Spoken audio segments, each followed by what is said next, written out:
अस्सलाम वालेकुम। पेशावर के तबलीगी मरकज़ में धमाका, और अभी तक जो हमारे पास न्यूज़ अपडेट्स हैं उसके मुताबिक तकरीबन 7 से 8 अफराद कहा जा रहा है कि इसमें शहादत पा चुके हैं और 50 से 60 अफराद ऐसे हैं जो शदीद ज़ख्मी हैं। ये तबलीगी मरकज़ के अंदर धमाका हुआ है और उसकी मस्जिद में उस वक्त मगरिब की नमाज़ हो रही थी। कहा जा रहा है कि पहली रिकत ही अभी पड़ी थी तो धमाका हो गया, जिसके बाद ये सूरत हाल जो है हमारे सामने है। तो ना नमाज़ें महफूज हैं, ना तबलीगी जमात महफूज हैं, ना मज़ारात महफूज हैं। कराची की सिचुएशन के हवाले से भी वहाँ पुलिस में कुछ ऐसी तब्दीलियाँ की गई हैं जो रेंजर्स का ख्याल है, या वो लोग जो ऑपरेशन में एक्टिवली पार्टिसिपेट कर रहे हैं उनका ख्याल यह है कि सियासी बुनियादों पर की गई। रेंजर्स के उसके ऊपर शदीद तहफ़्फ़ुज़ात हैं और 1-2 अपॉइंटमेंट्स जो सीनियर लेवल के ऊपर मलीर और दीगर इलाकों में हुई। सीएम ने कमिटमेंट करने के बाद वहाँ थोड़ी सी बैक ट्रैकिंग की, जिस पर कंसर्न रहा है। प्राइम मिनिस्टर ने उसके ऊपर आज ये भी यकीन दहानी कराई कि वहाँ ऑपरेशन जारी रहेगा और पूरा फोकस टारगेटेड ऑपरेशन होगा। उसका क्या नतीजा निकलेगा उसके ऊपर भी प्रोग्राम में बात करेंगे। इसके अलावा पाकिस्तान की इकनॉमिक सिचुएशन, पाकिस्तान में बिजली का बहरान, उस पर भी बात होगी। और जनरल परवेज़ मुशर्रफ क्या पाकिस्तान रहेंगे, या जो उनके डॉक्टर अर्जुमंद हाशमी ने तजवीज़ किया है कि इनको फौरी तौर पर टेक्सास भिजवाइए अमेरिका में, वहाँ इनके चेकअप करके देखते हैं कि इनकी हालत कैसी है, दिल के इलाज के लिए इनको क्या अद्वियात देने की ज़रूरत है, उसके मुताबिक वो पाकिस्तान से बाहर जाएंगे, अमेरिका पहुंच जाएंगे। ये 3-4 इशूज़ हैं जिनके ऊपर आज के प्रोग्राम में बात करेंगे। इस्लामाबाद स्टूडियोज़ में हमारे साथ मेहमान शख्सियत हैं इसहाक डार साहब, वफाकी वज़ीर ख़जाना है और पाकिस्तान मुस्लिम लीग नवाज़ से उनके सीनियर रहनुमा और जो कलीदी टीम है इस वक्त प्राइम मिनिस्टर की उसका हिस्सा है। डार साहब आपको खुशामदीद कहता हूँ प्रोग्राम में। बहुत शुक्रिया। डॉक्टर साहब, सिक्योरिटी सिचुएशन से स्टार्ट करते हैं। इस हुकूमत के लिए 2-3 चैलेंजेस थे। एक आपकी एनर्जी क्राइसिस थी, इकोनॉमिक सिचुएशन थी, और एक सिक्योरिटी सिचुएशन है। सिक्योरिटी से पहले स्टार्ट करते हैं, बाकियों की तरफ बाद में आते हैं जी।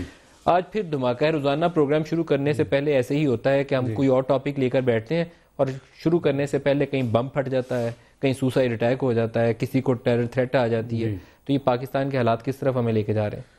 बिस्मिल्लाहिर्रहमानिर्रहीम। मलिक साहब, बड़ी बदकिस्मती है कि यानी अभी जो आज धमाका हुआ है, कौन सा इस्लाम, कौन सा दीन ये क्लेम करते हैं कि जी हम इस्लाम के नाम पे सब कुछ कर रहे हैं, कि आप मस्जिद में नमाज के दौरान आप धमाका कर रहे हैं और वो मुसलमान हैं, आपके भाई हैं।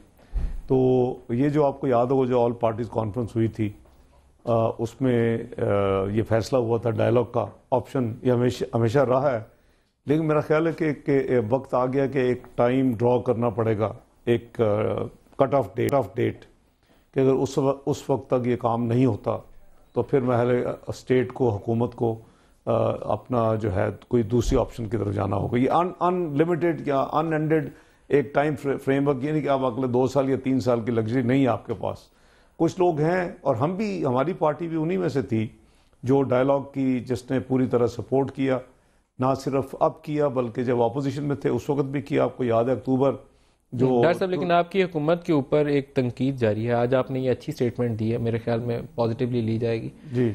एक तनकीद ये है कि आप सिर्फ बातचीत का जिक्र करे जा रहे हैं। आप बातचीत का जिक्र करते हैं, वो पेशावर में गवर्नमेंट एम्प्लॉइज की बस के ऊपर अटैक कर देते हैं, चर्च अटैक हो जाता है, जनरल सनाउल्लाह नियाजी की शहादत हो जाती है। सही है। आज तबलीगी मरकज के ऊपर, तबलीगी वो जमात है, ये लोगों को क्लियर रहना चाहिए कि वो नॉन कमर्शियली अपना काम करते रहते हैं। आज उसके मरकज पे भी धमाका हो गया। मैं वही गुजारिश कर रहा हूँ मलिक साहब। तो आपने ये सही कहा कि कट ऑफ डेट अब सबर हमारा भी खत्म हो जाना चाहिए। तमाम देखें, एक तो ये है कि इकोनॉमी, एनर्जी और एक्सट्रीमिज्म, मैं इसको सिक्योरिटी सिचुएशन, एक्सट्रीमिज्म, हमने 3 E's की बात की थी कि इसके ऊपर तो कौम को एक यूनाइटेड स्टैंड और यूनाइटेड एक रोड मैप के ऊपर अमल करना पड़ेगा, और इस पर सियासत जितनी कम की जाए हमारे लिए बेहतर है, क्योंकि बहुत टाइम इस पे सियासत होनी नहीं चाहिए। वही मैं कह रहा हूँ, इस पे डिटरमिनेशन चाहिए, रिजॉल्व अपने लोगों का तहफ़्फ़ुज़। मुल्क जिस सीरियस गंभीर मसलों में फंसा हुआ है और जो चैलेंजेस पाकिस्तान को इस वक्त दरकार हैं, वो यही तकाजा करते हैं कि जो मैं अर्ज़ कर रहा हूँ कि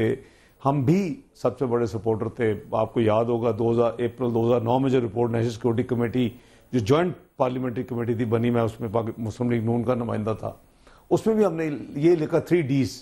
जो पहली 2 रिपोर्ट्स आई थी, दोनों में आप और अजहरबानी ने मिलकर वो सारी डिटेल चार्ट आउट किया। डायलॉग पहली ऑप्शन, उसके बाद डेवलपमेंट एंड डिटरेंस।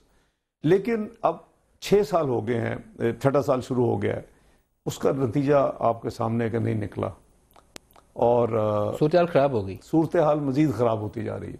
अब मैं समझता हूँ कि ये जो पॉलिटिकल पार्टीज़ ने एक फ़ैसला किया था डायलॉग का, उसकी कोई एक कट ऑफ डेट तयन होनी चाहिए।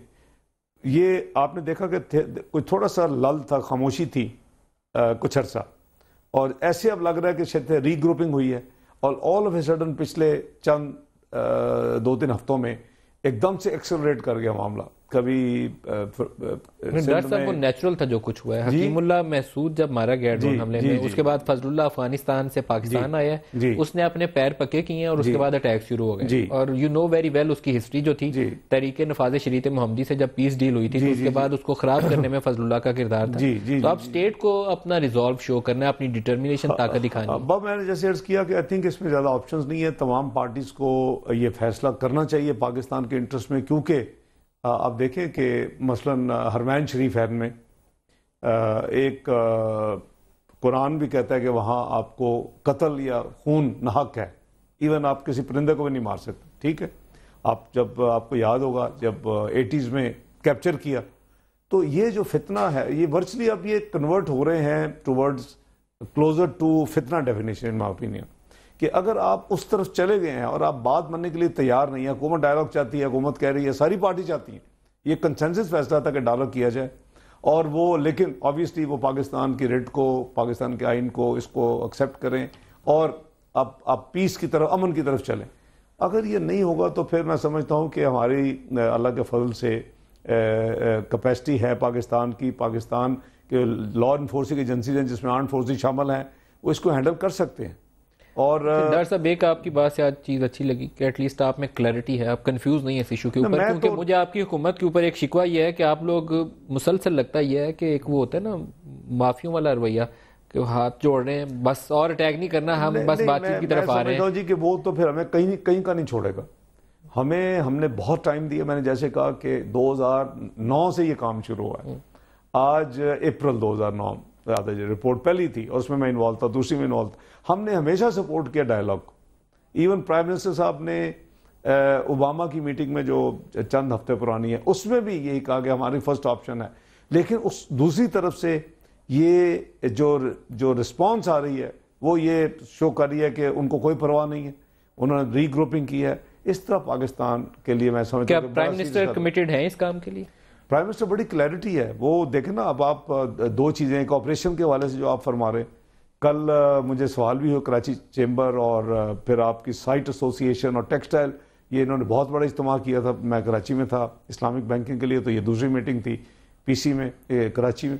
उनका यही था कि जी हमने सुना है, तो मैंने उनको अश्योर किया कि प्राइम मिनिस्टर साहब की बिल्कुल क्लियर डायरेक्शन है, वो इस ऑपरेशन को बिल्कुल किसी भी कीमत पे बंद नहीं करेंगे, इजाज़त नहीं देंगे और इसको अक्रॉस द बोर्ड कोई भी किसी पार्टी किसी का भी हो, उसको अगर वो इन्वॉल्व है तो उसको नहीं छोड़ना चाहिए और ना ही छोड़ा जाएगा। तो आज कराची सिचुएशन जो है वो हमारी इकॉनमी के लिए भी जान है, वो कि वो अच्छे तरीके से चले। और खुद MQM आपको इस मसले के ऊपर सपोर्ट दे रही थी, वो खुद कह रही है कि फौज लगाएं, ऑपरेशन करें ताकि साफ हो। किसी सियासी जमात का नाम लिए बगैर जिसके अंदर भी मिलिटेंट्स हैं, सबको हिट होना चाहिए, सफाई होनी चाहिए। जी जी जी बिल्कुल, जिसका भी है जी, किसी ये पाकिस्तान के सर्वाइवल का मसला है मैं समझता हूँ। और आपकी जितनी एफर्ट्स हो रही हैं आप इकोनॉमी के हवाले से मलिक साहब, वो तभी सही उसके रिजल्ट्स मिलेंगे अगर पाकिस्तान में सिक्योरिटी होगी। मैं आपको मिसाल देता हूँ, आपने वॉल स्ट्रीट जर्नल पढ़ा, 1 जनवरी को हमने 6 महीने की ब्रीफिंग दी, आप उस वक्त तशरीफ नहीं लाया, आपकी तबीयत ख़राब थी उस दिन, चंद दिन अब पुरानी बात है। उसके बाद वॉल स्ट्रीट जर्नल ने क्या लिखा कि पाकिस्तान डिस्पाइट द फैक्ट के one of the most dangerous country है सिक्योरिटी पॉइंट ऑफ व्यू से, इसके बावजूद इन्वेस्टर पाकिस्तान की तरफ देख रहे हैं और ये could be one of the next emerging markets जो दुनिया की 11 हैं, ये भी प्रेडिक्ट किया जा रहा है। अगर आपको इतनी, आपने एक रिफॉर्म का एक कितना बड़ा पैकेज किया है, इतनी आप डायरेक्शन चेंज कर रहे हैं, उसके रिजल्ट, टेंजेबल रिजल्ट जो हैं, और पाकिस्तान का स्कोप है पाकिस्तान में। लेकिन हम वो ब्रिक्स वाली कंट्री के साथ एक स्टेज के ऊपर नेक्स्ट 11 का हिस्सा थे, फिर हमने वहां से स्लाइड किया, हम उससे बाहर निकल गए, बजाय हम बेहतरी की जानब जाते जी, हम बाहर निकल गए उससे। जी सही, ब्राजील, रशिया, इंडिया, चाइना तो वहां मौजूद रहे, हम नेक्स्ट 11 से निकल गए, उसका हिस्सा ही नहीं रहे। अभी ये जो पीर गुजरा है 3 दिन पहले, इस पीर को 3 बड़े मेजर ग्रुप्स, इन्वेस्टर्स ग्रुप जो थे, वो उनकी मेरे साथ मीटिंग्स थी। उन्होंने खुद टाइम लिया पीछे पढ़ के, उसमें यूरोपियन और अमेरिकन दोनों शामिल थे। लेकिन हमारा जो कराची का वाकया हुआ, वो जो पुलिस के असलम चौधरी असलम साहब थे, और फिर एक और वाकया हुआ, तो उनको एडवाइस किया गया कि अभी आप पाकिस्तान ट्रैवल ना करें। आप यहाँ से अंदाज़ा लगाएं कि पाकिस्तान का पोटेंशियल है, इन्वेस्ट करना चाहते हैं, मार्केट ठीक है, लेकिन ये लॉ एंड ऑर्डर जो सिक्योरिटी सिचुएशन है वो लोगों को फिर डरा देती है। लेकिन यहाँ ये बात मेरे ख्याल में ज्यादा इस चीज को हमें एम्फसाइज करना पड़ेगा कि इस 20 करोड़ के मुल्क को जिसमें पोटेंशियल मौजूद है कि ये 6-7% की शरह से तरक्की कर सकता है, इसको अपनी सिक्योरिटी दुरुस्त करना सबसे पहले जरूरी है। जी, जहां इकोनॉमी और एनर्जी को फिक्स करना है उतना ही नहीं। तो प्राइम मिनिस्टर साहब बड़े क्लियर है, उन्होंने, आपको याद है, उन्होंने कहा एनर्जी, अपना इकोनॉमी और हमारी जो है ये जो एक्सट्रीमिज्म या सिक्योरिटी, ये हमारी इक्वल प्रायोरिटीज, हमने तीनों को पैरेलल फिक्स करना है। डॉक्टर साहब, लेकिन कभी हमने इस पे जानने की कोशिश की है कि ये जो ग्रुप्स जिनको उधर से इतना बारूद आ रहा है, बारूद जाहिर है जमीन तो नहीं उगल रही कि जो वो ट्रक भरते हैं ला के गाड़ी चला देते हैं, तो वो कहाँ से आती हैं इतने बंदूकें, इतना असला कहाँ से आ रहा है? उस सप्लाई चेन को कभी हमने तोड़ने की कोशिश की है? ये जो आज वाला भी धमाका है, या चौधरी असलम वाला जो ब्लास्ट था, या वो हंगू में जो बच्चे, उसने एतजाज ने जो अपने वो जिस्म पे उस बम्बार को लेकर बाकी स्कूल को बचाया, ये हमारे रोज हो रहे हैं ना। इतना बारूद कहाँ से आ रहा है, हमें इसको भी तो जानना चाहिए। देखिए, एक मेजर वजह तो है, आपको भी पता है कि हमारा पोरस बॉर्डर है और बॉर्डर मैनेजमेंट बहुत वीक है, और हमारी हुकूमत इस पे बिलीव करती है कि हमने अमेरिका में भी अभी रिसेंट विजिट में भी इसको टेकअप किया, यूके में जब ट्राईपार्ट मीटिंग हुई कैमरून साहब की और प्राइम मिनिस्टर पाकिस्तान की और सदर करज़ई साहब की, उसमें भी ये हमने टेकअप किया कि ये इस बॉर्डर मैनेजमेंट को हमें बहुत स्ट्रेंथन करना पड़ेगा। आप सिक्योरिटी कमेटीज का हिस्सा थे, इसलिए मैं आपसे थोड़ा सा बैकग्राउंडर जानना चाह रहा हूँ। जी, आपके पास वो रिपोर्ट्स भी थी, मुझे मालूम है कि वो आपके पास ISI वाले भी आए और दूसरे लोगों ने भी ब्रीफ किया। अब आपको पता होना चाहिए कि वो ये कहाँ से नेटवर्क चल रहा है और कहाँ आपके इलाकों में आके खत्म होता है, पीछे फंडिंग करने वाले कौन है, असला देने वाले कौन है? जी बिल्कुल, इसमें फॉरेन एलिमेंट शामिल है। इसमें वो एलिमेंट शामिल है, मलिक साहब जो कहता था कि जी 2014 में फर्स्ट 6 मंथ्स में पाकिस्तान इकोनॉमिकली कोलैप्स होगा, और 2015 में हम पाकिस्तान को नक्शे भी नहीं देख रहे।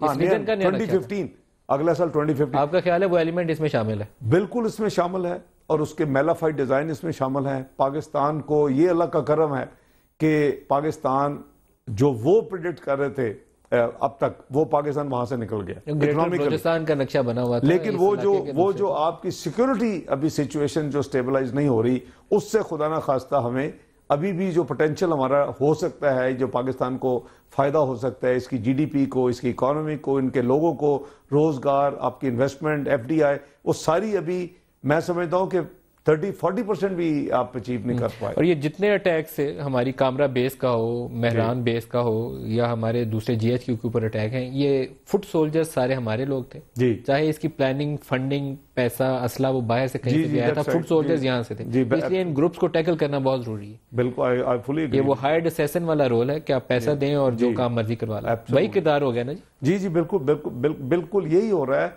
और मैं समझता हूं कि हमारी हुकूमत की जो इस वक्त तरजीह है, और आज भी आपने बयान पढ़ा होगा प्राइम मिनिस्टर साहब का, उन्होंने कहा है कि जी मैं खुद जितने की लीडर्स हैं उनको अंगेज किया था, और अब भी मैं करना चाहूँगा। मैं always ready to talk to them Pakistan की सिक्योरिटी के हवाले से। मुझे इस बात को लगता है कि आप लोग झिझकते हैं कि वो दूसरा जो मुखालिफ फरीक है PTI से, आपको जाहिर है कभी एक चैलेंज होगा पंजाब में भी, KPK के अंदर भी, तो आप यकीनन ये चाहते हैं कि वो आपके साथ मुकम्मल हमांगी हो तो तब आप आगे चले, हालांकि आप ड्राइविंग सीट में, एग्जेक्टिव आप हैं, आपको फैसला करना है।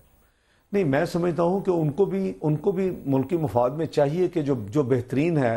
देखें, मैं तो बार बार कह रहा हूं कि सियासत इन 3 चीजों पे अब नहीं होनी चाहिए 3 साल 4 साल के लिए। पाकिस्तान को पहले सब हुकूमत वक्त के लिए 100% कंसेंसस मेरे ख्याल में मानी नहीं रखता, आप एग्जेक्टिव को फैसला लेना होता है। ये बात सही है कि अगर खुदा ना खास्ता यानी अगर कंसेंसस, जो कि मुझे यकीन है कंसेंसस होगा। आप देखें कि जब भी इवन सलाला का वाकया हुआ, आपका उससे पहले इस तरह की सिक्योरिटी सिचुएशन हुई, तो जब भी ऐसा मामला हुआ तो कंसेंसस बिल्ड हुआ, कौम मुत्तहिद हुई। सर, सलाला के ऊपर फौज ने इनिशिएटिव लिया तो आप लोग सारे ऑन बोर्ड हो गए, यहाँ आपको इनिशिएटिव लेना। नहीं, डेफिनेटली नहीं, मैं समझता हूँ पार्लियामेंट ने और पॉलिटिशियन ने इक्वली इनिशिएटिव लिया। हमने as opposition members fully initiative लिया, we were fully involved. You know that रात के 2 बजे तक ब्रीफिंग हुई, उसकी रेजोल्यूशन ड्राफ्ट करने वाले में वन ऑफ दी 2-3 बंदे मैं इन्वॉल्व था।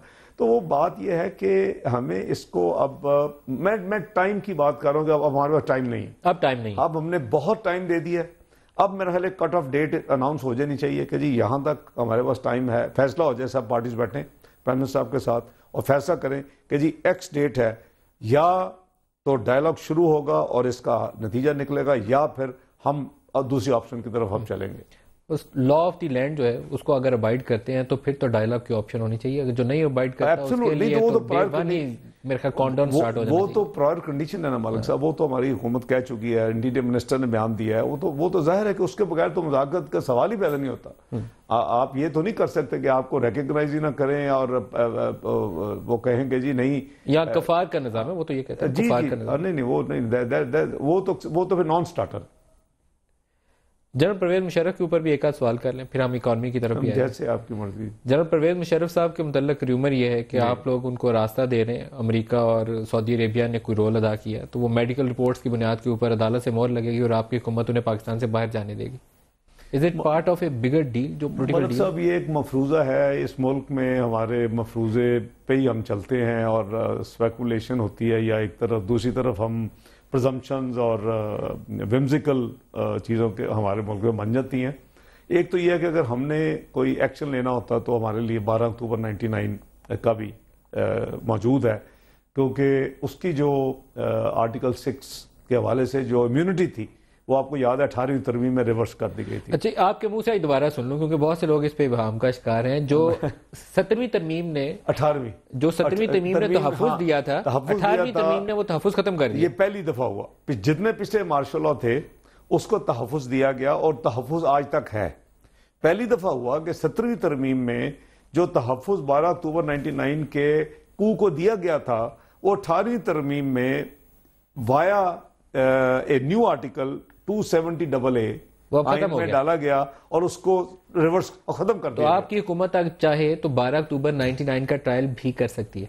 हाँ, लेकिन आपको याद होगा कि प्राइम मिनिस्टर नवाज शरीफ साहब ने ये अनाउंस किया था कि जी मेरा जाती कोई भी मैंने माफ किया, लेकिन दैट ऑप्शन इज ओपन। हाँ जी, that legally that option is open. आईनी तौर पे वो ऑप्शन ओपन है, आईनी तौर पे। और ये अभी जो कुछ हो रहा है आपको पता है कि सुप्रीम कोर्ट ने डायरेक्शन दी और ये है विजा विज नवंबर 2007 3 नवंबर वाले एक्ट के हवाले से ये फैसला हुआ। उसके बाद प्राइम मिनिस्टर साहब ने उनको एक खत लिखा, खत जाकर उन्होंने पहले नेशनल असम्बली में उसको पढ़ा कि मैं ये खत भेज रहा हूँ, और वो उसके नतीजे में उन्होंने हुकूमत को कहा कि आप प्रोसेस शुरू करें, डायरेक्शन दी as a court, supreme court जज, डायरेक्शन टू दी एग्जेक्टिव कि आप ये करें शुरू। इन्होंने वापस लेकर जी आप हमें नाम दें, तो आपको याद है पूरा प्रोसेस उसको मैं यहां तक आ गए हम। तो अब ये कोर्ट पे है कि कोर्ट क्या फैसला करती है। ना हमने पहले कोर्ट को इन्फ्लुएंस किया है, ना हम अभी कोर्ट को इन्फ्लुएंस करना चाहते हैं। अगर special court general Pervez Musharraf को मेडिकल ग्राउंड्स पे अमेरिका जाने के, इलाज करवाने की इजाजत देती है तो आपकी हुकूमत कोई रुकावट तो नहीं बनेगी? नहीं, रुकावट की बात देखे ना, अगर वो जो भी कोर्ट इज इंडिपेंडेंट, जुडिशरी एक तरफ हम कहते हैं उसको आज़ाद अदलिया, और हमने उसके लिए अपनी सारी काबीना छोड़ी। आपको याद है 13 मई 2008 को हम 14 मिनिस्टर थे, आपने कोलिशन का हिस्सा थे।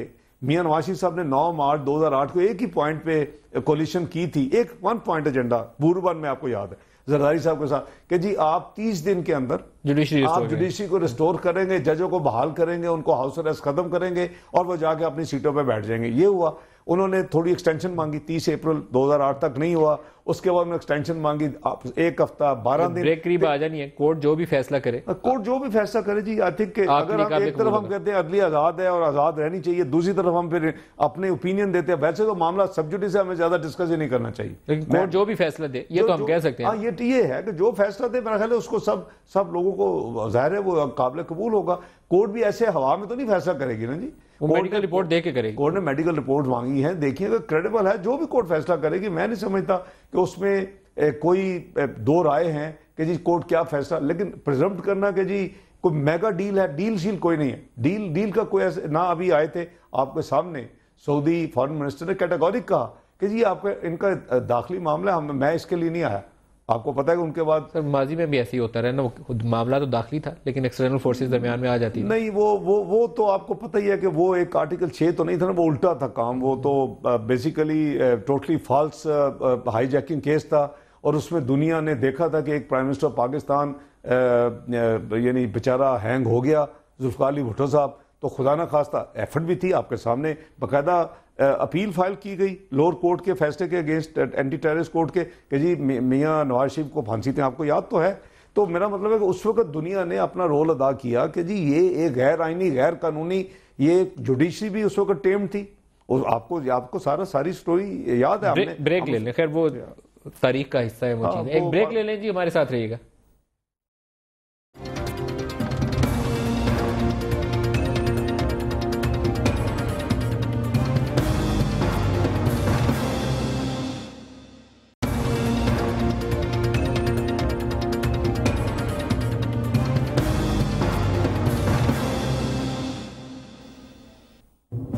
प्रोग्राम में दोबारा खुश आमदीद कहते हैं। इसहाक डार साहब हमारे साथ हैं। डार साहब, ये फरमाइएगा कि आपकी हुकूमत ने बिजली कंपनियों को आते ही पैसे दे दिए 500 रुपया के, ताकि मुल्क से बिजली का बहरान ख़त्म हो।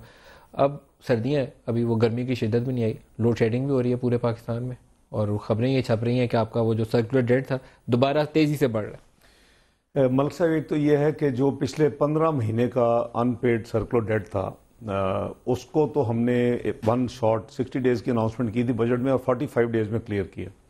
उसकी सारी तफसील हमने मिनिस्ट्री ऑफ फाइनेंस की वेबसाइट पर भी डाल दी, मीडिया को, कैबिनेट को भी एक दफ़ा फिर पहले भी डाली हुई थी, 1 जनवरी को भी दोबारा सर्कुलेट की और तफसील दिखाई। उसकी जो एक बड़ी डिबेट होती थी कि जी सोर्सेज ऑफ फंडिंग क्या थे, वो भी उसको भी दे दिया कि जी 503 अरब टोटल थे, 23 अरब के लिक्विडेटेड डैमेजेस का क्लेम है गवर्नमेंट ऑफ पाकिस्तान का, वो काट लिए। 480 अरब जो थे उसमें 135 अरब के हमने एक्सपेंडिचर कट किए, जो कि आपको पता है बड़ा मुश्किल होता है। 2008 में भी किए थे, अगर आपको याद हो, 167 बिलियन के 6 हफ्ते में, जब आप चंद दिनों के लिए फाइनेंस मिनिस्टर, 6 हफ्ते वही काम 135 बिलियन के एक्सपेंडिचर कट्स, 20 बिलियन के डिविडेंड जो कभी नहीं देते अदारे, और हुकूमत पाकिस्तान के शेयर है उनसे 20 बिलियन के डिविडेंड जबरदस्ती लिए कि जी भाई पैसे हैं डिविडेंड दो, डिविडेंड लिए। 138 बिलियन की रिकवरीज की, क्योंकि एक दफ़ा हुकूमत पाकिस्तान के पैसे किसी अदारे में, पाकिस्तान स्टेट एंटरप्राइजेज में चले जाएं तो उनके पास पैसे होते भी तो वापस नहीं करते। उनकी बैलेंस शीटें चेक की, देखा पैसे वर्किंग कैपिटल के अलावा ठीक ठाक रिच हैं, उनसे पैसे लिए 138 बिलियन। हमने सिर्फ 59 बिलियन अपना फेडरल कंसोलिडेटेड फंड से दिया और 128 अरब के हमने पाकिस्तान इन्वेस्टमेंट बॉन्ड इशू किए। वो जो एक स्पेकुलेटिव थेरी थी कि जी ये इन्होंने नोट छाप लिए, इन्होंने ट्रेडी बिल इशू कर दी, वो सारी गलत थी। और आप देखें उसके फायदे कितने। एक तो आपकी सारी हर अदारे को, आप आज भी हुकूमत पाकिस्तान की गारंटी होती है कि अगर आपको पैसे नहीं मिलेंगे तो हुकूमत यानी सॉवरेन गारंटी आप देते हैं हर बिजली के अदारे को, वो इन्वोक हो चुकी थी। 9 अदारे उसमें सुप्रीम कोर्ट में जा चुके थे, हुकूमत पाकिस्तान के खिलाफ लिटिगेशन हो रही है, हमारे आने की पहले से पुरानी बातें हैं। अच्छा डर साहब, इसमें वो जो पैसे देना था, मेरे अपने ख्याल में, पता नहीं मुझे कितनी वो आपके अपोजिशन वाले दोस्त जो हैं कितना बुरा भला कहें, मेरे ख्याल में वो सही फैसला था, क्योंकि उसको सेटल करके आगे बढ़ना जरूरी था। मलिक साहब, आप तो एक फेयर उसको सेटल करके आगे जाना जरूरी था। फेयर आप इसलिए हैं कि मैं लेट से कि आपने गारंटी भी ना दी होती, लेट से कि आप के 9 अदारे आपके खिलाफ पिटीशन भी ना सुप्रीम कोर्ट में हुई होती। कमर्शियल सेंस है कि आप हर दिन की डिले का 14% उनको आप जुर्माना दे रहे थे। जुर्माना भी, और कुछ कंपनियां थी जो बिजली पैदा नहीं कर रही। 4% प्लस काइबर, आप इंटरेस्ट का लफ्ज यूज नहीं मैं कर रहा, आप उनको हर दिन का दे रहे थे। वो कितना था? 67 बिलियन। आपने ये जब डेट एक्सपेंडिचर जो कट किए तो उसके तो आपको कॉस्ट एक्स्ट्रा नहीं है, आपने डिविडेंड रिकवर किए दूसरे इदारों से, उसकी कॉस्ट एक्स्ट्रा नहीं है।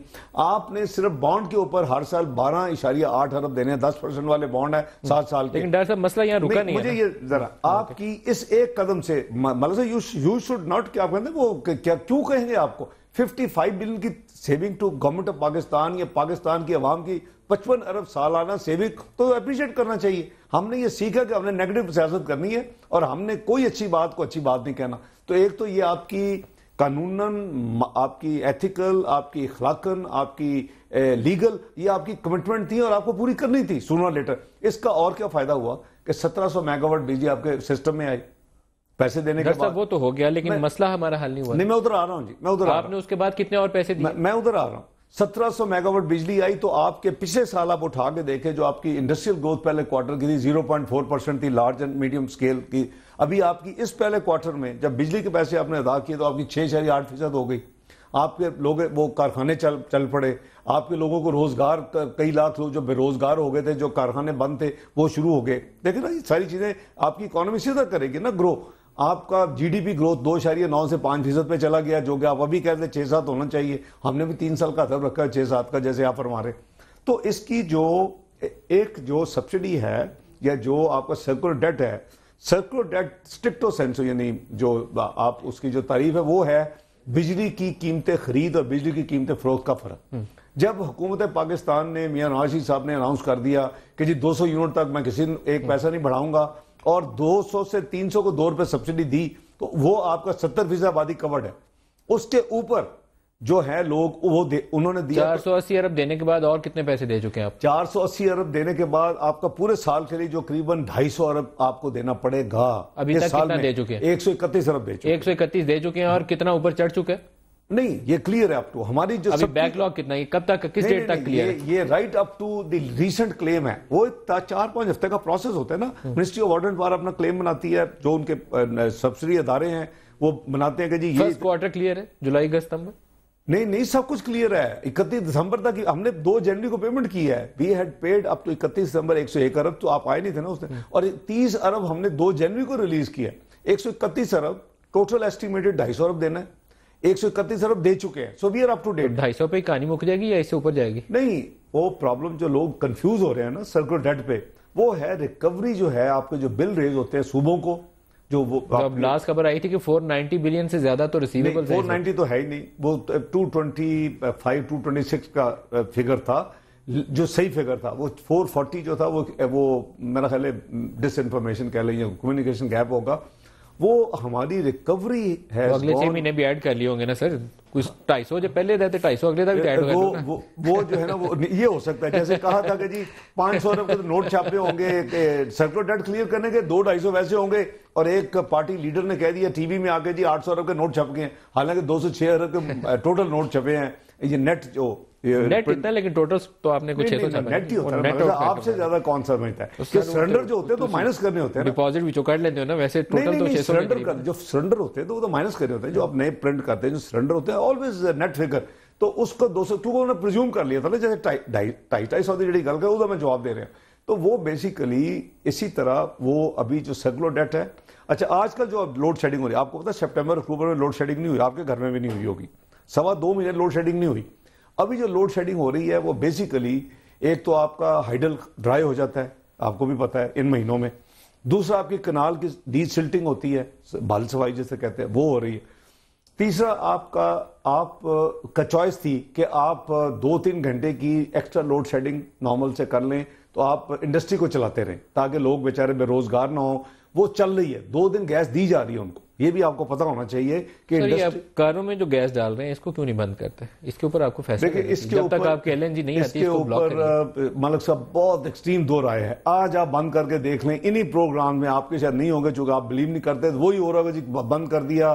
बड़ा गरीब आदमी था, स्कूटर पे उसने लगाया था, रिक्शे पे लगाया था, किंची में लगाया था, टैक्सी पब्लिक ट्रांसपोर्ट जो है वो मेरे से पेट्रोल का किराया लेती है जी, और 4 सिलेंडर लगा के 15-15 बंदे जिंदा जलाती है। जिस दिन एक सिलेंडर फटता पूरी गाड़ी जिंदा जलती है। तो you should take a decision in public interest, larger public interest है इसमें। नहीं, लेकिन ये पुअर क्वालिटी सिलेंडर्स लगे हुए हैं 4-4 और 15 बंदे जिंदा जल रहे हैं। वाकयात पिछले 1 साल के उठा लें, 4 या 5 वाकयात। इस वक्त मैं आपसे ये शेयर कर सकता हूं कि हमारी इस वक्त प्रोएक्टिव काम जारी है कि मैं समझता हूं कि इस मुल्क का सिर्फ टैक्सेस बढ़ाने से फ्यूचर नहीं है। ठीक है, आप कंफर्टेबल हो जाएंगे, आपका फाइनेंशियल डिसिप्लिन आ जाएगा, मैक्रो इकोनॉमिक इंडिकेटर्स ठीक हो जाएंगे। आपकी असल मुस्तकबिल इस कौम का, इस मुल्क का है कि अल्लाह ताला ने आपके ज़मीन में जो खजाने रखे हैं उसको एक्सप्लोर करें और उसको बाहर निकालें। वो हमारी पिछले 20-25 साल में किसी गवर्नमेंट की उस तरफ तवज्जो होनी चाहिए नहीं है जी। आप उस पर क्या कर रहे हैं? हम एक कंपेटिटिव पॉलिसी देंगे। अगर आप $16 पे एलएनजी इंपोर्ट करने के लिए तैयार हैं और क्रेडिबल सर्वे मौजूद हैं पाकिस्तान के अपने, और पाकिस्तान को छोड़ इंटरनेशनल सर्वे आप आ चुके हैं कि पाकिस्तान के अंदर, क्योंकि ट्रेन है ना, अगर इंडिया में है तो आपके पास भी है, वो सारा आपके पास मलिक साहब 14,000 मेगावाट हम बात करना आज हुआ है। अगर आप सिर्फ गैस के ऊपर जो रिजर्व्स हैं 60 साल के 14,000 मेगावाट पैदा करें तो आपके मिनिमम रिजर्व। आप नई एक्सप्लोरेशन पॉलिसी लाएंगे? हम नई एक्सप्लोरेशन, उसको जो पिछली इन्होंने जाते जाते कोशिश की थी उसको इंप्लीमेंट नहीं कर सके। यू शुड कम, देखिए आपका फ्यूचर जो है वो $6 $7 की आपको वही चीज चाहिए या आपको $16 की चाहिए? मिल जाए, मेरे ख्याल है कीमत तो बाद का मसला, अभी तो मिलती नहीं है। मिलेगी, और आप अब $6 वाली निकालें साथ, आपके पास है, क्रेडिबल एस्टिमेट्स हैं, क्रेडिबल इंटरनेशनली क्रेडिबल एस्टिमेट्स हैं, हम उसके ऊपर काम कर रहे हैं। कब तक आएगी? इंशाल्लाह I think with in 3 months. With in 3 month. अच्छा डॉक्टर साहब, एक आपने IMF से लोन एग्रीमेंट किए और IMF से लोन एग्रीमेंट करने के बाद से आज की तारीख तक आपकी रिजर्व ऊपर जाने के बजाय नीचे जाना शुरू हो गई जी, क्योंकि हमारी नेगेटिव आउटफ्लो है ना, वो ये मेरा पहला प्रोग्राम है दुनिया में IMF का जिसमें प्रोग्राम के बाद रिजर्व्स आपके डिप्लीट हो रहे हैं। मैं उसकी अर्ज करता हूं। उसकी वजह यह है कि अब हमारा वो ब्लेम गेम में पड़ने का फायदा नहीं है। उन्होंने साफ कहा जी हमारा पिछला प्रोग्राम फेल्ड प्रोग्राम था, जो स्टाफ आया था। आपको पता है ये बातें अब ओपन हो चुकी हैं और हम रिस्क नहीं लेना चाहते कि फिर प्रोग्राम दें और पैसे अपफ्रंट ज्यादा दें। जैसे आगे 8.5 बिलियन ले लिया हमने, कोई इकोनॉमी ठीक नहीं की, जो चीजें ठीक करने वाली थी 8.5 बिलियन लेके 3 बिलियन जो और लेना था उसको हमने कहा जी चलो कैंसिल कर दे। पहले डेफर किया 2 दफा, फिर कैंसिल कर, याद है ना आपको। अब उसकी किस्तें आ गई थी, ड्यू हो गई है। आपने रिजर्व जो नई गवर्नमेंट को हैंडओवर जो किए वो करीबन $11 अरब थे उस वक्त जब गवर्नमेंट गई अपना पिछली, और वो 8.25 पे हैं, रफली 2.9 बिलियन में उसमें कमी आई है। और वो मेन कमी जो है डॉक्टर साहब, जो नेट रिजर्व है हमारे वो $3 अरब पे नहीं, वो नेट रिजर्व तो स्टेट बैंक की बात कर रहे हैं, नेशनल रिजर्व तो उसी तरह गिनेगा ना। 11 को आप फिर आप तो वो अपने रिजर्व की बात करें ना, यूजेबल रिजर्व तो आपके पास वही है ना, बाकी तो प्राइवेट पैसे। लेकिन आप मलिक साहब उसको फिर कंपेयर फिर 11 से ना करें, फिर कंपेयर उसी से कर लें। लेकिन उसमें भी हम एक पीक 14-15 की टच करके आए। नो 2-3 साल पहले स्टेट बैंक के रिजर्व कभी 14, मुल्क के रिजर्व जो 17 बिलियन पे गए थे जब आपने 8.5 बिलियन लिया था, वो 8.5 बिलियन उधार निकाल दें, फिर 8.5 बिलियन आज भी खड़े हैं आप। और आपने किस्तें दी हैं 8.5 बिलियन की, 3 बिलियन। और ये अगर किस्तें आपने दी हैं, आपकी मेरे ख्याल एक्सटर्नल डेट में भी थोड़ी बहुत हमारी बेसिकली देखिए, आप डोमेस्टिक आपका बहुत 20 अरब 2000 अरब ऊपर चली गई है आपकी। आपका एक्सटर्नल डेट जो था ना, वो आपका हमेशा से आपकी जो करंट अकाउंट डेफिसिट, जो बजट का भी खसारा जो है 8.8 था, 8 पे लेके आए हैं 6 हफ्ते में। अभी प्रोग्राम फॉल्ट नहीं है इसके अंदर, ये बहुत सीरियस इशू है। बैलेंस ऑफ पेमेंट कोर्ट के लिए हम गए थे, लेकिन ये प्रोग्राम फॉल्ट है जो हमें तंग कर रहा है। आपकी रुपया भी अंडर प्रेशर आ गई, आपकी रिजर्व भी उड़ गई। मलिक साहब मैं अर्ज कर रहा हूं ना आपको, वही मैं बता रहा हूं कि आपके नेट आउटफ्लोज हैं, आपने इस दौरान 6 महीने में आपने करीबन 6 अरब से जरा कम पैसे दिए हैं और आपको 3 अरब के करीब आपको इनफ्लोज आई हैं। $3 अरब आए हैं, $6 अरब हमने वापस कर दिए। वही आपका रिजर्व जो है, ओवरऑल रिजर्व जो है वो करीबन 3 अरब से कम हुआ है, 11.1 से करीबन 8.3। लेकिन मैंने 12 महीने की आपको प्रोजेक्शन दी है 1 जनवरी को। हमारा एक कंप्लीट प्लान है कि इन रिजर्व्स को हम 31 दिसंबर 2014 इसी साल में हम इसको 16 बिलियन पे लेके जाएंगे। $16 बिलियन पे? $16 बिलियन। वो कैसे होगा? वो उसकी मैंने पूरी तफसील दी थी, उस दिन आए नहीं। आज बता दें, सुनने वालों को पता चल जाएगा, वो तो चंद लोग थे। नहीं, उसमें एक तो ये था ना कि आपके एक्सटर्नल फ्लो सारे, चूंकि पाकिस्तान को डिक्लेयर कर दिया था कि मैक्रो इकोनॉमिक इम्बैलेंस कंट्री है, और आपको पता है 2.5-3 साल से कोई आपके साथ डील नहीं करता। सबसे पहले आपका जो वर्ल्ड बैंक का 1.7 बिलियन जो कि आपको 30 जून 2014 को सस्ता लोन जाया हो जाना था, वो आपको मिलेगा इसी साल में मिलेगा 31 दिसंबर से पहले। वो 1 बिलियन की हम BOP सपोर्ट की बात है, 700 मिलियन 10 प्रोजेक्ट के लिए, number 1। Number 2, Asian development bank आप वापस आ गया, उसने जाम शुरू आपका 900 मिलियन प्रोजेक्ट अप्रूव किया और साथ $400 मिलियन की आपको बैलेंस ऑफ पेमेंट सपोर्ट कर। सही। आपका इस्लामिक डेवलपमेंट बैंक के साथ आपका $1 बिलियन का प्लस, हमारा 750 million euro mean $1 billion plus, और $150 मिलियन की आपकी वो लाइन होगी। हमारे सिक्योरिटी जो है, सिक्योरिटाइजेशन ऑफ रेमिटेंसेस, उसके ऊपर हमारे IFC से बात हुई है, दे वेरी कीन, उसके हमने बॉन्ड्स इशू कर रहे हैं। हमारे कितना करना चाहते हैं सिक्योरिटाइजेशन ऑफ रेमिटेंसेस, क्योंकि ये हमने 90s में ये फिनोमेना देखा था। हाँ, उस पर फंसे होते थे हम $200 मिलियन के ऑयल मंगाने के लिए। चूंकि पाकिस्तान को पहले को डील करने के लिए तैयार नहीं था पिछले 2.5-3 साल में। कितना सिक्योरिटाइजेशन पे जा रहे हैं? 3 महीने का भी अगर आप करें तो $4 बिलियन है। $4 बिलियन, लेकिन हमने $1 बिलियन लिया। $1 बिलियन हमने उस जो प्रोजेक्शन में मैंने लिया ना, वो मैंने बड़ा कंजर्वेटिव। कब जा रहे हैं?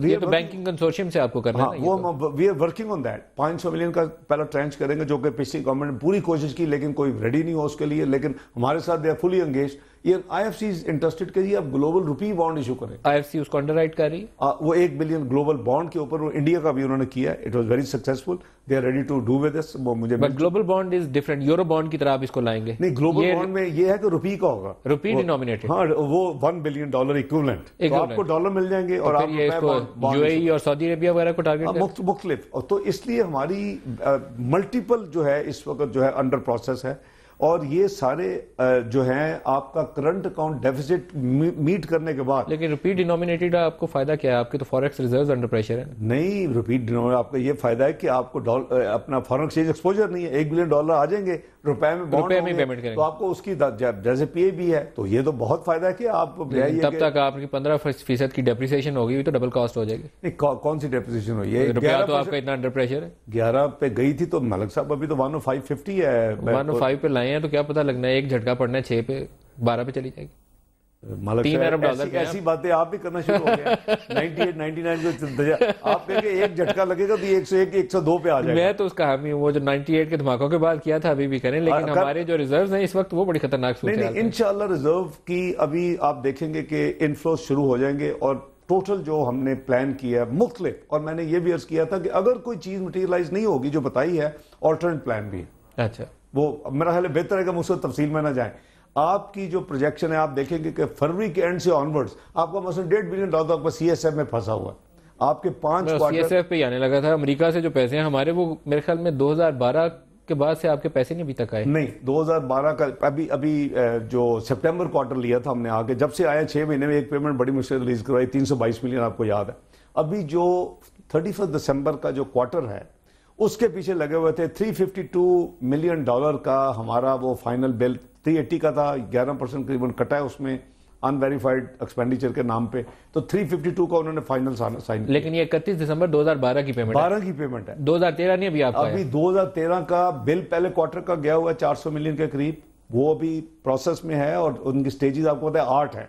उसके बाद 2 जो क्वार्टर है, जो आपका जून क्वार्टर और सितंबर क्वार्टर, अभी तो दिसंबर भी खत्म हो गया, उसके मैं इन टच हूं विद हमारे जो कब तक आ जाएंगे आर्म फोर्सेस, अभी तो बिल जाने हैं वो।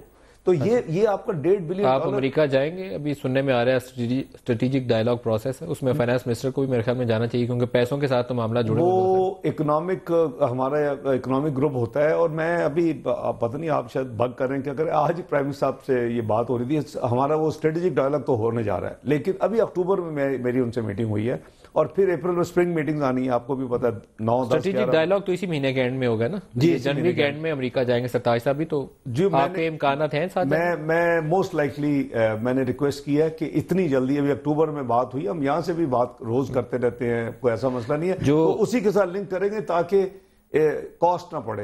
मेरा वो माइंड है कि हम अगर जब यूजफुल हो तो तब किया जाए। तो डर से, लेकिन आज जो उनका नया बजट डॉक्यूमेंट्स आए हैं अमेरिका के, उसमें उन्होंने कंडीशंस अटैच की हैं कि जो अमेरिकी वजीर खारजा हैं जॉन कैरी, वो सर्टिफिकेट देंगे और उनके जो डिफेंस सेक्रेटरी हैं वो भी सर्टिफिकेट देंगे कांग्रेस को। उसके बाद पाकिस्तान को रिलीज मिलेगी कि पाकिस्तान कोऑपरेट कर रहा है हक्कानी नेटवर्क और अलकायदा के खिलाफ कार्रवाइयों में, और अमरीकी जो पाकिस्तान में काउंटर टेररिज्म ऑपरेशन में आ रहे हैं उनको वीज़ा में एक रुकावट नहीं है। ये आज की लेटेस्ट अपडेट जी मैंने पढ़ी है और वो हमारे एजेंडे पे है। देखिए, एक तो ये है कि अब वही बात आ जाती है कि जी माजी को क्रिटिसाइज करना, ये जो CSF, एक तो ये गलतफहमी है कि शायद इमदाद है, ये तो रीइंबर्समेंट है, ये हमारी रीइंबर्समेंट है, बट कंडीशंस अटैच्ड ना। नहीं बट ठीक है, पार्ट ऑफ द बिल। लेकिन अनफॉर्चुनेटली मैं समझता हूँ कि हमने जो भी नेगोशिएट किया बड़ा पुअर अरेंजमेंट नेगोशिएट, और बल्कि वो आपने वो भी देख लिया होगा कि वो शकील अफरीदी $33 मिलियन की आपकी जो रिलीज है वो होल्ड बैक करेंगे, जब तक शकील अफरीदी को आप रिलीज नहीं करते वो $33 मिलियन रिलीज नहीं करें।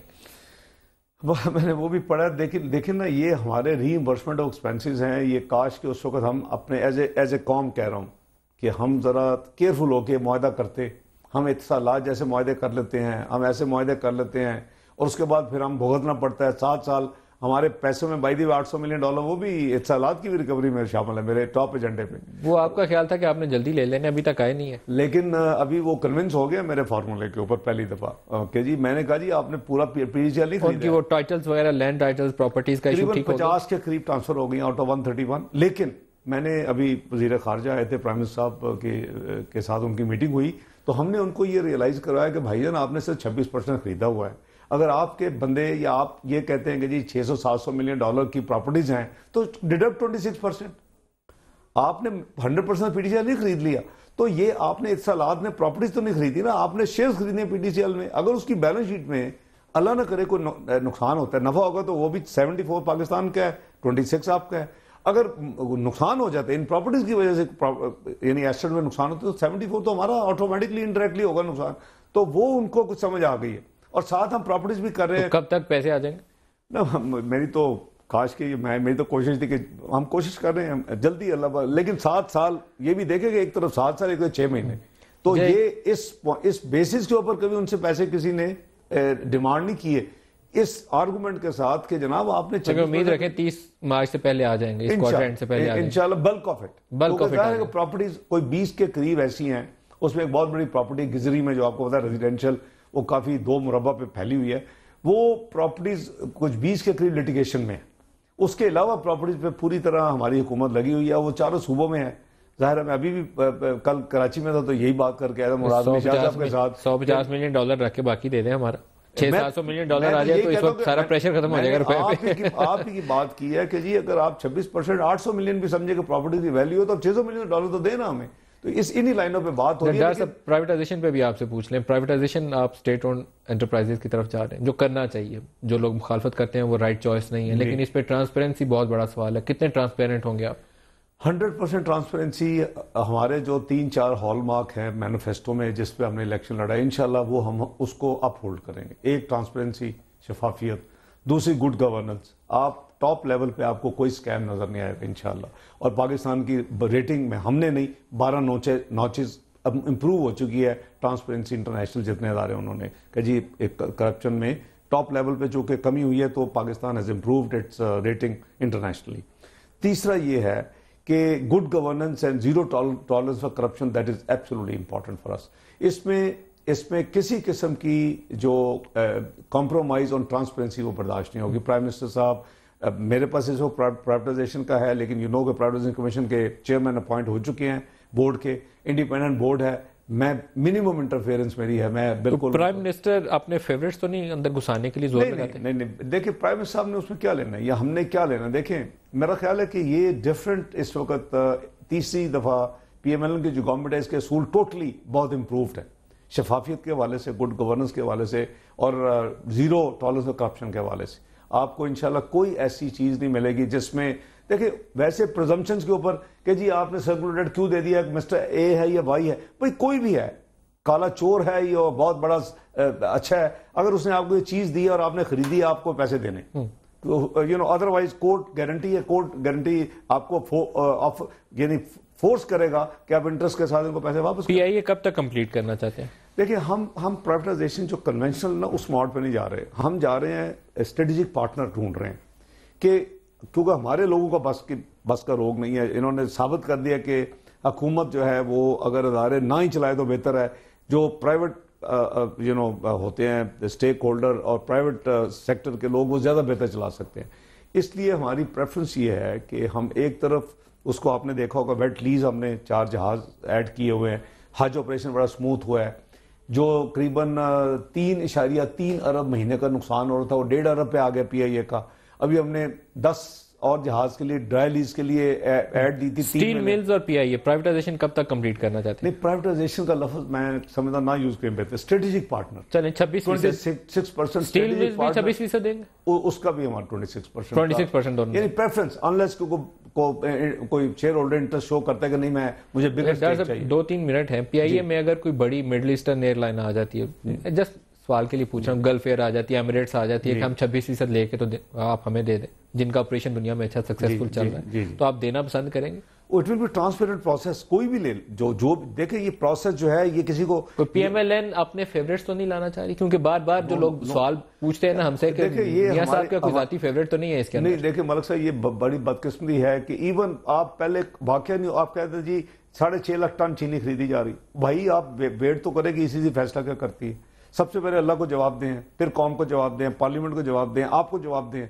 तो ये जो है ना एक मफरूजों के बेसिस के ऊपर फैसला करना, मैं समझ ये बहुत ज्यादती है। आप थोड़ा सा हमें सब्र आना चाहिए, 1-2 दिन लेट आपके सामने होगी सारी प्राइवेटाइजेशन, तो क्यों देंगे जब एक प्रोसेस है, एक ट्रांसपेरेंट प्रोसेस है, बिड्स का प्रोसेस है, पेपर रूल्स को फॉलो किया जा रहा है, हर चीज को फॉलो किया जा रहा है, तो कैसे आप किसी अपने फेवरेट को देंगे? क्यों? IMF प्रोग्राम में आपने दिसंबर में रिव्यू करना था, वो बहुत से SRO रजीम भी था, फिर आपने कुछ फाइनेंशियल एडजस्टमेंट भी करनी थी जो आपकी टैक्स रेवेन्यूज वगैरह को राइट बैलेंस करने के लिए, वो कुछ प्लान है इस स्टेज के ऊपर लाने का? जी प्लान देना था मलिक साहब। SROs तो हमारे 40 साल के पुराने हैं, किसी का फेवरेट प्राइम मिनिस्टर था या फाइनेंस मिनिस्टर था, करवा लिया और आज तक चल रहा है, और उसी के जरिए करप्शन होती है।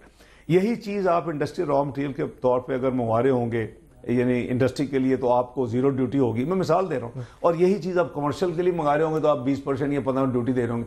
ये सारी चीज़ों को एक कॉम्प्रिहेंसिव रिव्यू जो है हमारे मैनिफेस्टो, हमारे प्लान, कब आ रहा है वो प्लान दे दिया हमने ऑलरेडी, प्रिपेयर्ड प्लान कि हम इसको कैसे करेंगे। और आपने एसआरओ रजीम को रिव्यू करके एक नया लाना था? नहीं, प्लान दिया कि कैसे रिव्यू होगा, वो रिव्यू हो रहा है। अच्छा। लेकिन between now and finance bill हम इसको 3 साल में टोटली फेज आउट करना चाहते हैं। ओके, तो जो नया आपके मैयर्स हैं वो फाइनेंस बिल का हिस्सा होंगे। आप हाफ वे थ्रू कुछ नई चीज नहीं ला रहे? अनलेस के समथिंग जो जैसे कोई बहुत अर्जेंट कोई चीज जरूरत होती है, एज सच प्लान बनना तो वो बन गया, वो दे दिया।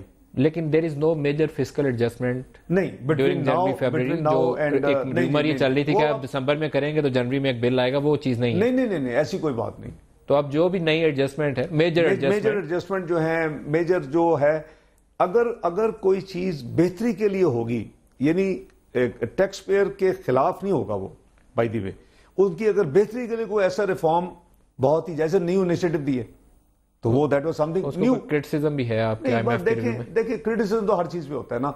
अब ये क्या एमनेस्टी स्कीम बेहतर है या आपकी इंडस्ट्रियल ग्रोथ रियल सेक्टर बेहतर है? क्लोजिंग वन लाइनर, आप क्या होपफुल हैं कि ये 30 जून को जो माली साल खत्म होगा, पाकिस्तान की इकोनॉमी कोई अच्छी शरह से तरक्की करेगी और इन्फ्लेशन जो अभी डबल डिजिट में है वो थोड़ा बहुत काबू में आ जाए? देखिए मलिक साहब, वन लाइनर में ये है कि आपकी जो बजट डेफिसिट है वो आपको मैंने बताया कि हम इसको कम करके 6% पे ला रहे हैं, वो मदर ऑफ ऑल इवल है। आपकी जो एक्सपोर्ट्स है वो 5% बढ़ी है पहले 6 महीने में। आपका जो रेवेन्यू है एफबीआर का वो 15.5% 6 महीने में बढ़ा है। आपकी जो रिमिटेंसेस है 31 दिसंबर 6 महीने में 8.8। GDP and inflation, last line, GDP जो, चूंकि आपको पता है पाकिस्तान ब्यूरो स्टडीज इंडिपेंडेंट है, उसने जो फिगर दिए हैं पहले क्वार्टर के 5% है। मेरी दुआ भी है 30 जून को साल कहां पे खत्म होगा? हाँ जी, 30 जून को साल कहां खत्म होने की तवक्को है जीडीपी के हवाले? हमने तो 3 साल में 6% रखा था। अगर अल्लाह करे कि it is anything between 4 to 5, it will be very good improvement. आप तवक्को रखते हैं कि 4 से 5% पे साल खत्म हो सकता है? इंशाल्लाह। इसहाक डार साहब, फाइनेंस मिनिस्टर ऑफ पाकिस्तान, बहुत शुक्रिया आज के प्रोग्राम में आप हमारे साथ रहे और बहुत से सवालों का जवाब जो फाइनेंस मिनिस्ट्री से बाहर थे उनको भी आपने एड्रेस किया। आज के प्रोग्राम से इतना ही, इजाजत दीजिए, खुदा हाफिज़।